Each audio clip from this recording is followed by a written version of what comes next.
আমি গোটা 45 ঘুমের ওষুধ একসাথে খেয়ে নিয়েছিলাম সুইসাইড করবো বলে, কিন্তু রাত্রে খেয়ে নিয়েছিলাম,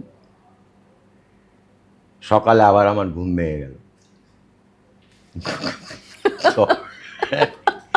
এবার ঘুম, তার কারণ হচ্ছে যে ইনিশিয়াল স্টেজে তোমার যদি একটা স্যারিডনে মাথা ব্যথা কমে, আমাদের 3টে লাগতো। তার কারণ হচ্ছে তুমি যে যে মেডিসিনগুলো মানে মরফিন এই সেই সেগুলো ক্যান্সার পেশেন্টের ব্যথা উঠলে পেন হলে যা হয় তুমি সেটা নেশা করার জন্য নিয়েছো, তোমার শরীর তো অভ্যস্ত হয়ে গিয়েছে ওইগুলোতে, তোমার একটা স্যারিডানে কি কাজ করবে? তুমি দিনের পর দিন ঘুমের ওষুধ ক্যাম্পস অমুক তমুক মরফিন সব ইনজেক্ট করেছো শরীরে, তোমার ওই কটা ঘুমের ওষুধ 0.5 কয়েকটা যোগ করলে কি হবে?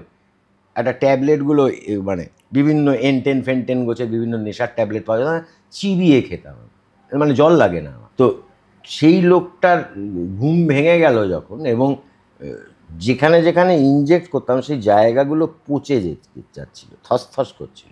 আচ্ছা। তো আমি দেখলাম যে মরতেও যখন পারলাম না, তখন একবার বাঁচার চেষ্টা করে দিই।